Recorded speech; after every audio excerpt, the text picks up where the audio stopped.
Welcome back to Urban TV. We have a special guest in the building. He wrote his first book.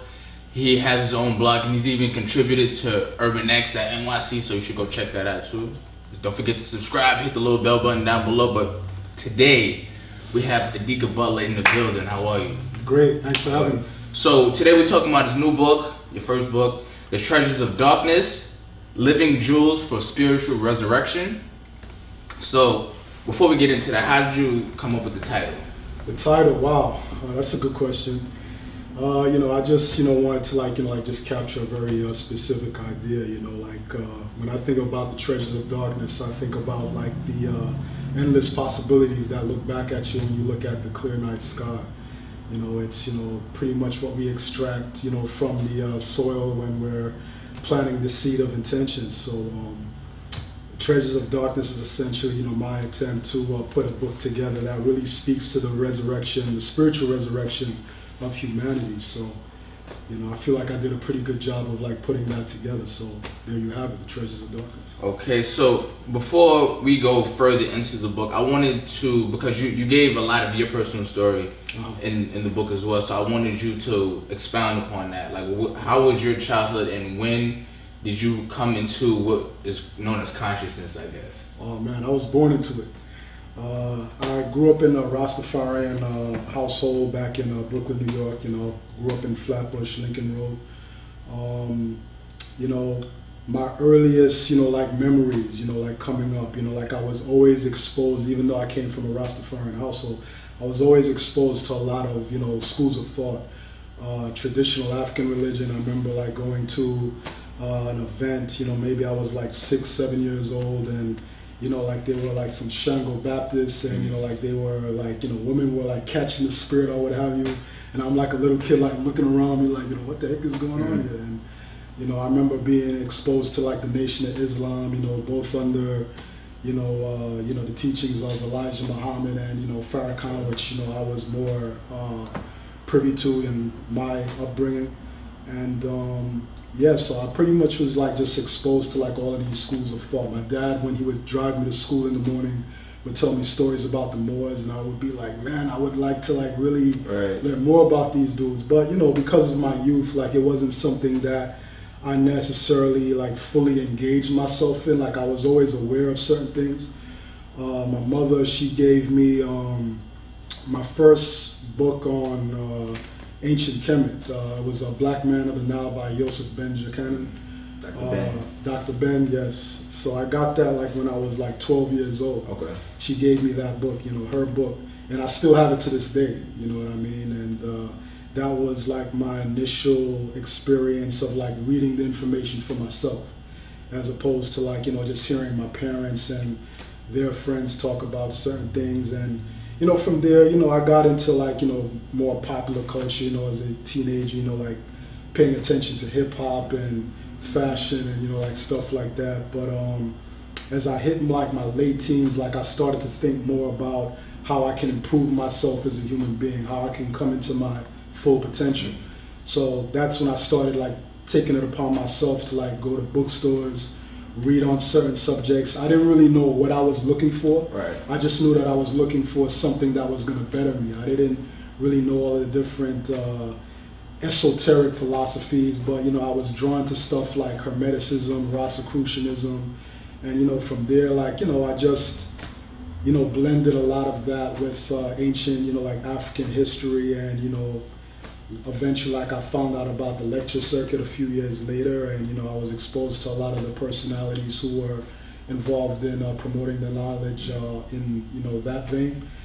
People like Phil Valentine, Bobby Emmett, so forth and so on. So I kind of when I had that experience, it was very much complementary to what I was already doing in my own personal research. So here I am today. Writing has always been a passion of mine. I've written about a lot of wide variety of things. I have a background in journalism. Okay. I've written for a few newspapers, freelancing, but I also did some hip hop magazines Scratch Magazine, which is no longer in existence. I contributed to XXL. So these are some of the things that I've done, but I've never lost that interest in the spiritual sciences.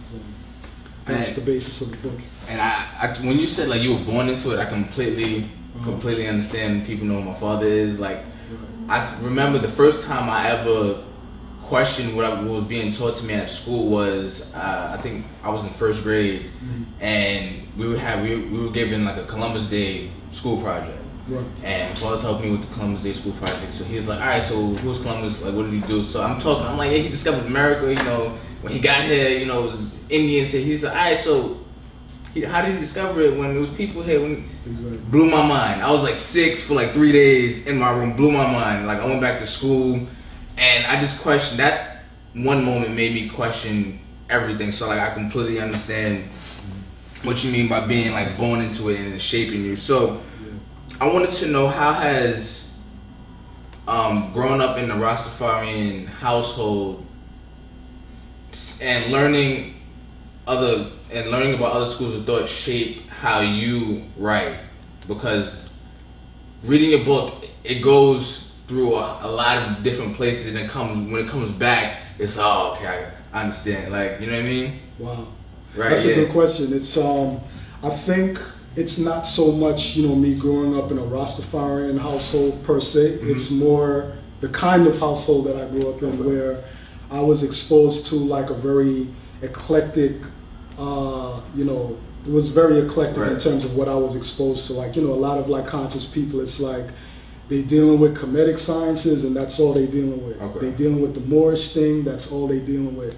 They dealing with, you know, Ifa, you know, that's all they dealing with. But how my upbringing was that it was more of like a, I guess you can say like a spiritual gumbo of sorts, where like, you know, a lot of different elements were, you know, like involved in, you know, like I was like, you know, pretty much taught to like, you know, find value in all of them. So my mind is designed in such a way, I guess, you know, where like I'm able to integrate things and bring different schools of thought together. And I mean, you know, people who even check out my blog, they'll see that it's kind of hard to tell like what my orientation is, because I acknowledge like all of these different schools of thought and I give them their just due and honors. So I think that's really it. My upbringing was, you know, very eclectic.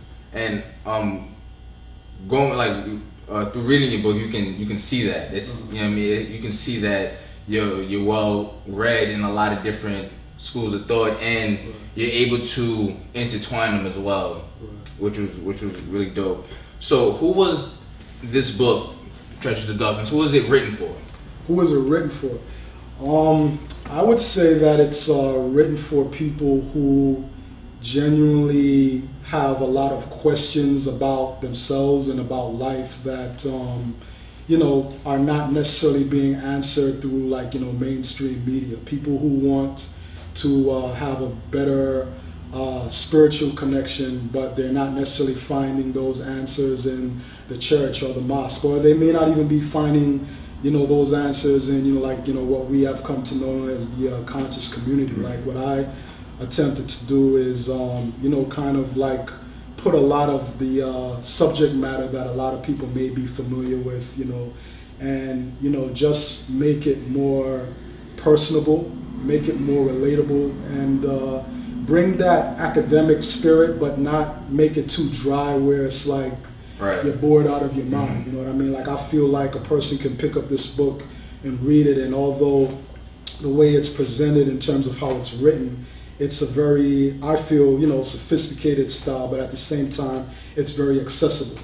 You know what I mean? There's some color in there, you know, like, you know, there's some flavor. It's not bland.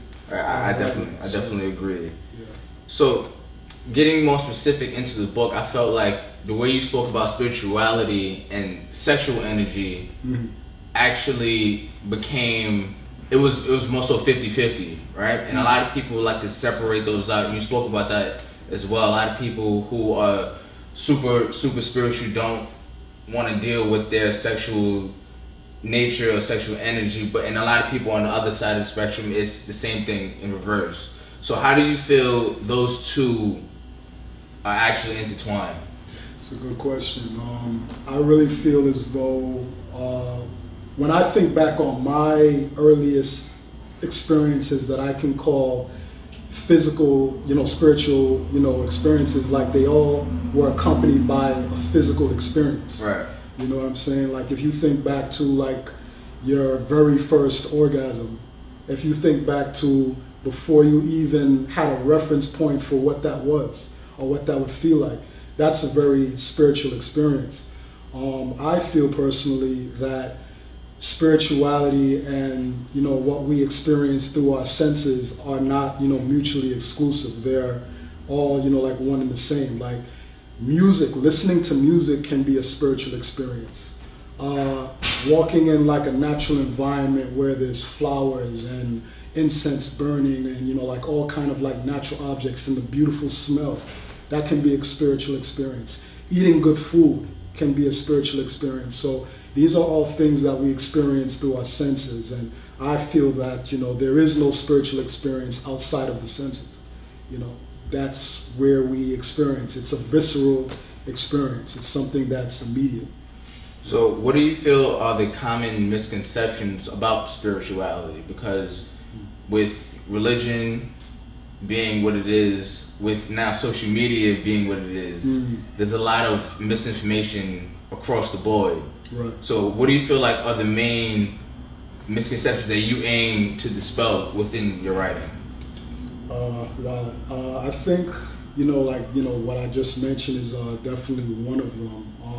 One of the other things that I want to do, just by the virtue of the fact that I'm writing, is give people an opportunity to explore a lot of concepts that they're familiar with and may not be familiar with in a written format. I think we've gotten to a point now where a lot of people who are into metaphysics and the occult, they're coming at it as YouTube as their first and only reference point for finding that type of information. I could be wrong, but I think that you would probably find that a lot of people don't even take the time to Google certain concepts and see what is out there outside of the YouTube engine. So I wanted to really give people an opportunity to just sit down and read, interact with organic matter, like something made out of paper that comes from trees, and read. Light your candle, put down your cell phone, you know what I mean? Turn off the computer. Right.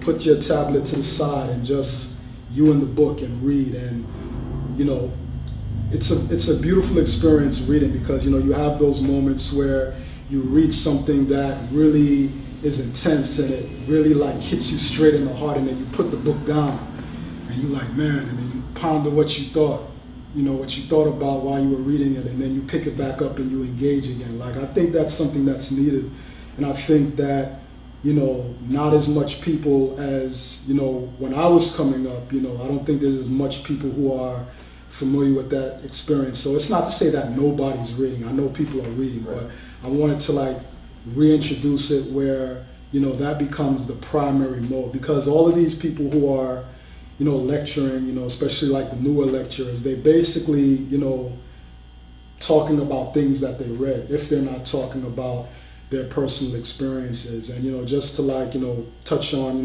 your earlier reference about people looking at spirituality and sex as something separate, or spirituality and what you would positively experience through your senses as something spiritual. It's that a lot of people are not processing this through their own personal experiences. They're going off of what somebody that they respect said. They're going off of what they read. They're going based upon what some charismatic lecturer told them. But I think that when you gather your own personal experience, it's very easy to see the truth in the fact that all these things are one. So I really just, to answer your original question, it's just making the learning experience more of an organic experience. Getting away from the technology and getting back to the books, because all of this great material you see out here, all of these great lectures that people love, a lot of it started with books. So I want to continue that on.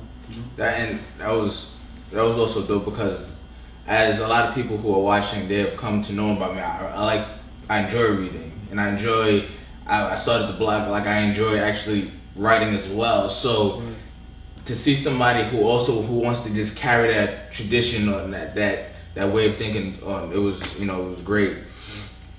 So So, okay, in reading your book as well, it was a point where, it was towards the beginning, where you got away from, I guess, talking about spirituality to talking about black men, black women as just people in America and the problems we face in America. So how has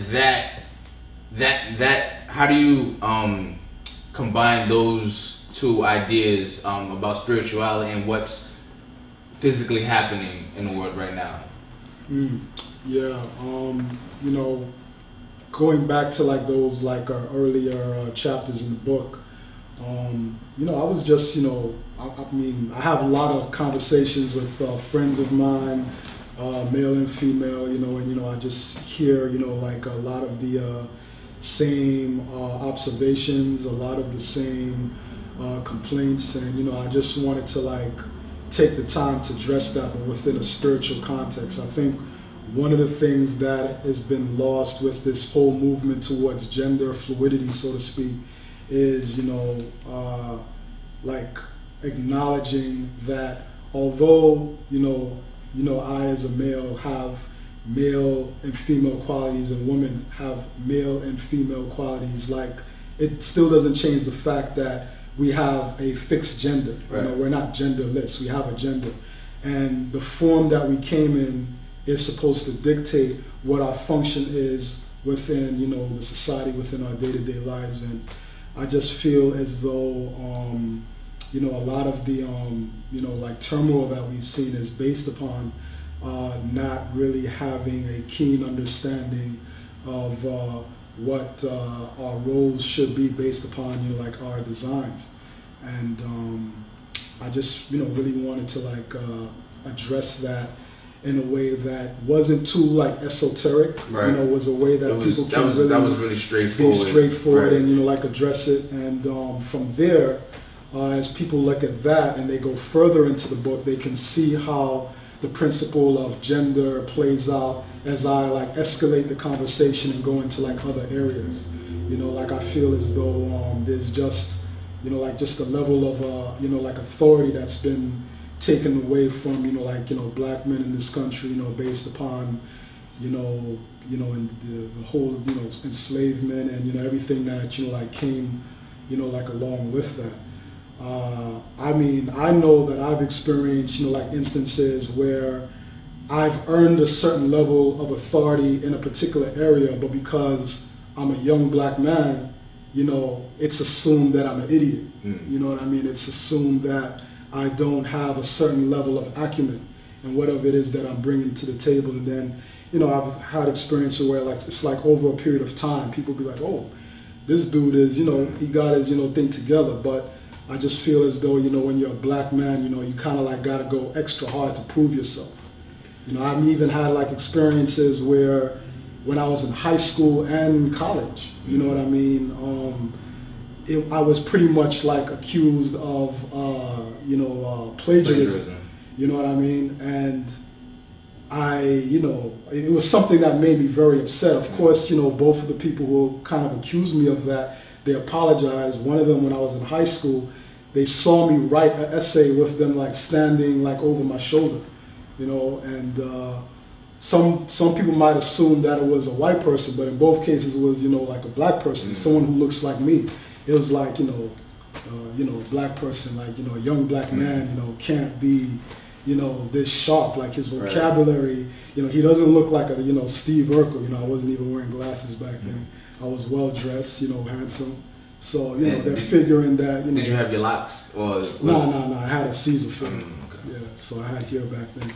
But, you know, there's this assumption that, you know, you just like don't have it together. So that's one of the things that's, you know, driven me. And of course, like I have a perspective on the whole male-female dynamic based upon me being a male. I'm writing from a male's perspective, and I think that's fine.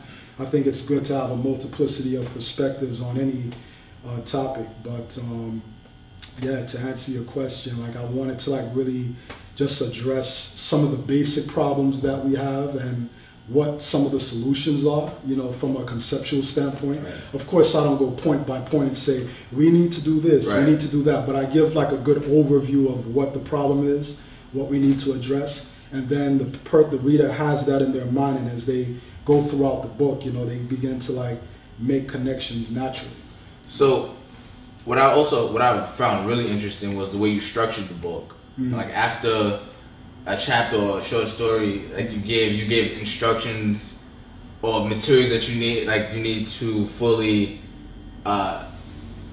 what's the word? Not embody, but to fully understand what you were talking about. Like if you referenced the book within the writing, you said like you gave the book, the author, you referenced any type of music. You gave a variety of those of that type of music, which I thought was dope. Like what made you do that?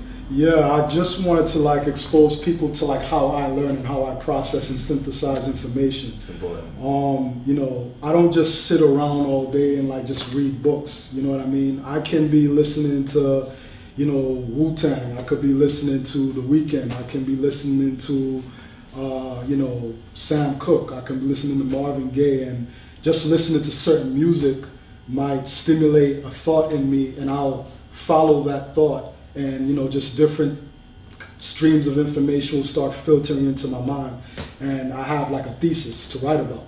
So that's pretty much like how I do things, with my blogs, with the chapters in the book. Like that's really how my mind works. Like I read books, I listen to music, I have conversations with people, I watch movies. I could even be eating food. Like one of my more recent chapters that I wrote in the book, a lot of it a recipe. Yeah, you even gave a recipe to even that was yeah. So that was fun. So I mean, I just want people to have fun and recognize that, the learning experience, doesn't have to be like this overly intensive rigid. And just like rigid, thing. Like you could have fun with it, man. Like ideally, like I would like to have like a DJ just spinning like the wheels of steel while I'm like writing and like just surprising me, like just throwing on different records, and that would influence what I'm writing. Like hopefully I can get to that point, what I mean, where I can like have a situation like that. But that's really what it is, and I wanted to also attract like young people. Right. You know what I mean? Like make it where it's intelligent, but it's colorful and it's flavorful. Yeah. So was a book the goal, or were you writing and then as time went along you said, I can kind of encapsulate this into a piece of work, or was a book always the goal? No, actually the book wasn't always a goal. Basically what happened is I started, back in 2005 I conceptualized a blog called Mind Glow Media. I didn't do anything with it. I just had it as an idea, like, this would be something good to do, like somewhere down the line.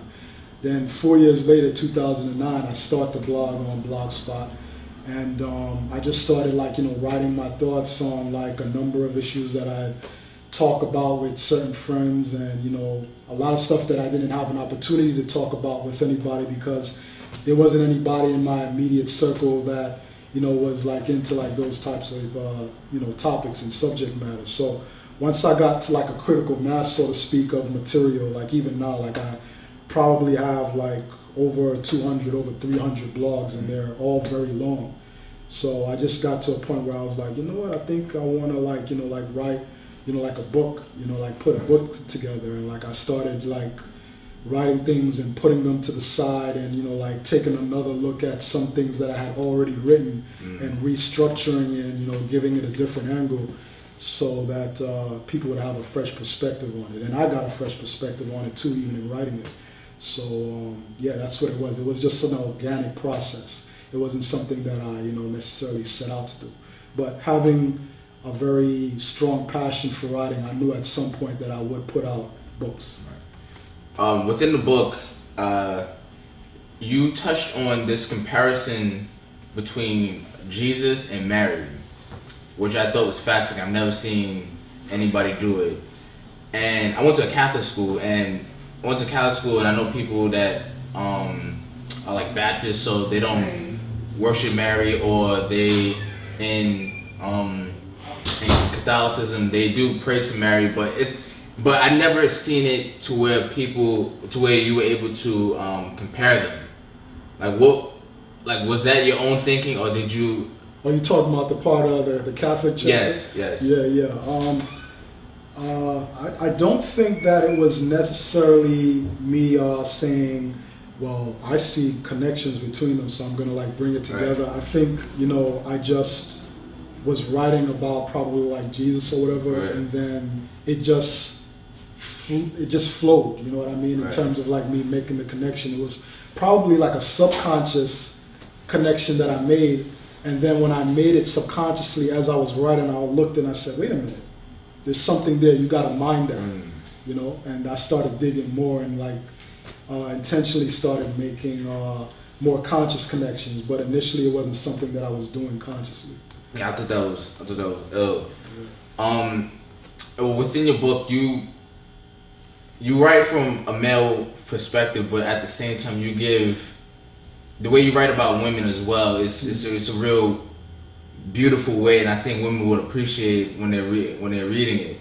And I think when, like, the way, you know, society is now, it's a lot of division between men, women, rich, like, it's so, I mean, rich, poor, like, it's so much division. I think your book does a great job of paying homage to women, of, you know, talking about how beautiful women are and what they truly mean to us as black men and men in general. You know what I mean? So I thought that was very interesting. And not just how beautiful they are, but you know, from an aesthetic point of view, right. But you know, like how what they bring to the table, being who they are, you know, like cultivates and builds certain qualities up in us that, you know, we probably would not have cultivated, you know, by ourselves. So I just felt like it was very important to do that. Like, you know, I talk about like the influence that my mother had on me. Shout out to my wife. Right. You know, how you doing?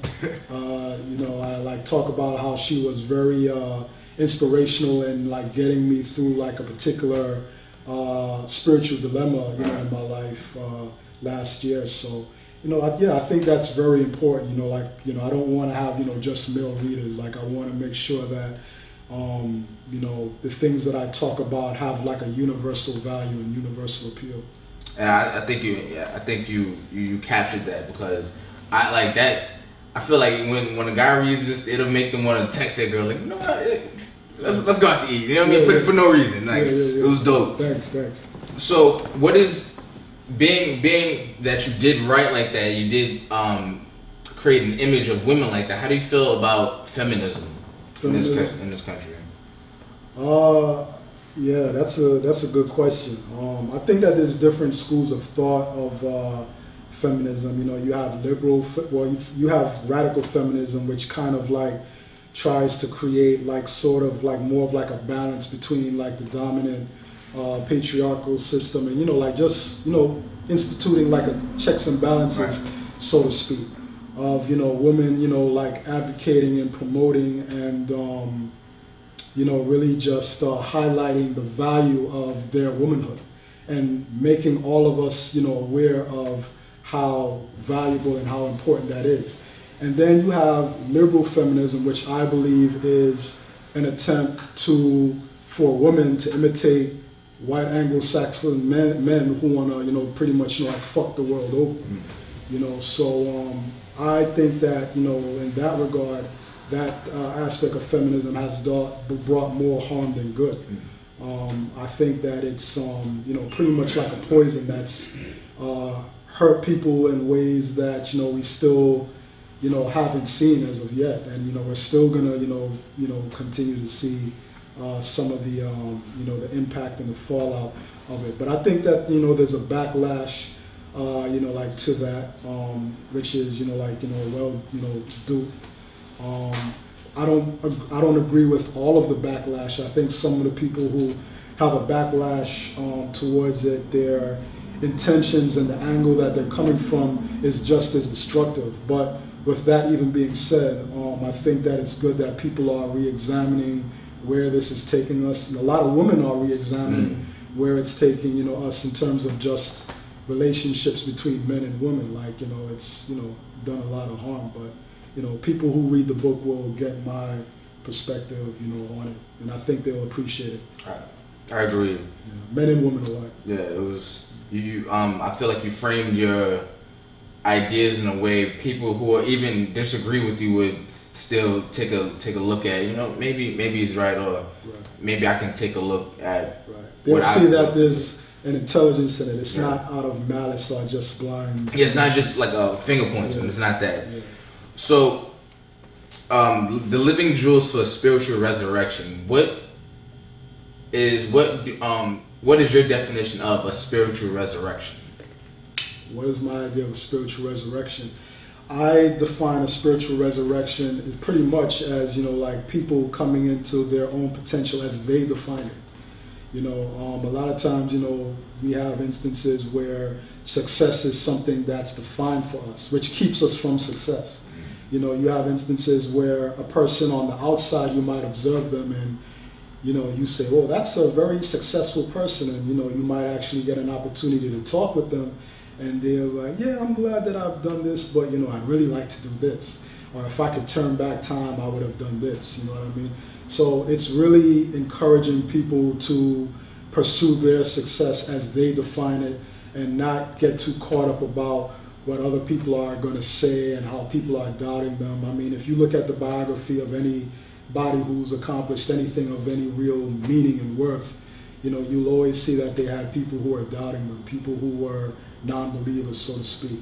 And, you know, I just want people to, like, really just be happy and come into their own. I like to see when people are successful, you know what I mean? And, you know, jealousy is like something that's never been a part of my system. I don't even know what that is, because anytime I see a person, you know, who's successful and they're happy, especially when they look like me, I identify with their success, because I don't look at it as though I'm me and you're you. I feel like, although I recognize my individuality, I look at it as though we're all part of one organism. So your success is my success if I'm smart enough to recognize that your success is something that can motivate me to do greater things in whatever lane that I'm in. Dope. So, but want to explain the cover? The cover? Yeah. Yeah. How did you come up with the concept? Yeah, man. The cover. Yeah, like the cover just like really just came about one day. Like I was doing like a photography with a brother by the name of Damian Reed. He took the picture there, and you know, the cover, it just really, he took the picture at an angle, and I was like, wait a minute, let me look at that again. And I was like, wow, like that's it, that's the cover. And it was very much in line with the initial opening chapter that I wrote for the book. But then as I continued to write and work on the book, because I did some writing even after that picture was taken of me, I began to see how the individual that I'm portraying on the cover is not necessarily who people might think that I'm portraying. Like, it could be a lot of different figures. So when people read the book, they'll see what I mean by that. But I think it really like captures the feeling that I wanted to convey, and I couldn't have asked for a better cover. Like, this is like really what I wanted. Okay, so where can you be reached?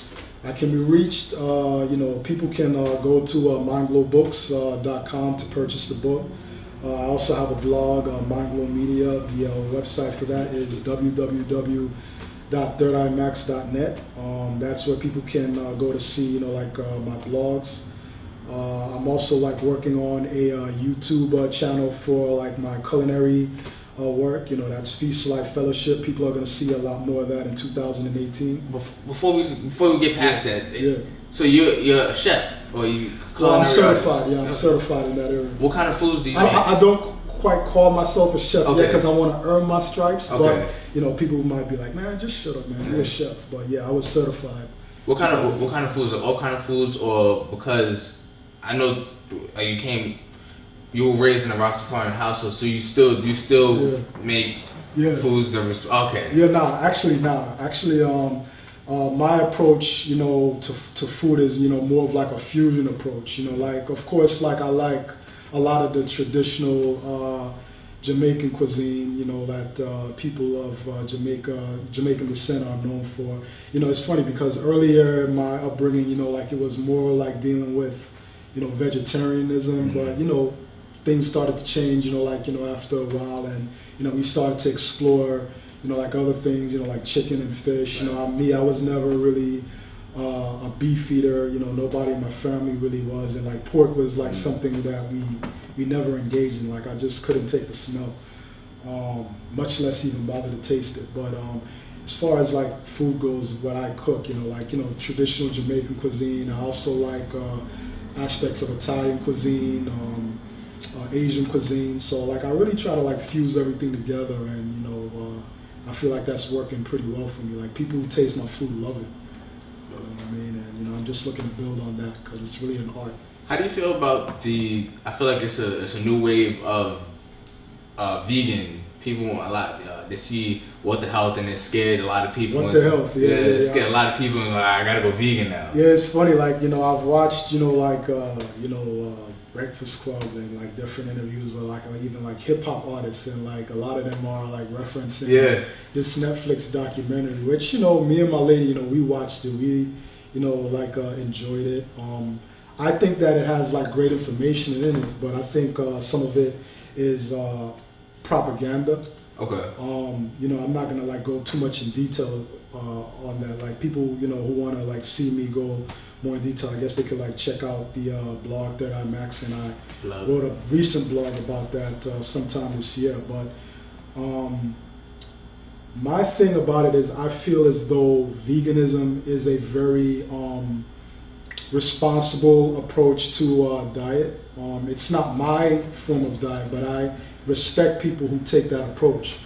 What I question, however, is people who are coming from an Afrocentric standpoint and they deal with Afrocentric spirituality and they promote veganism. I think what's happened is that a lot of people are blending Afrocentrism with the New Age movement and saying that, well, you know, this is, you know, like what people were doing in Africa. But if you deal with any aspect of traditional African spirituality, you know that the use of animal products are very much a part of the traditions. You know what I mean? Whether it be certain rituals, wearing certain ornaments on yourself, certain bearings on yourself for spiritual protection or what have you.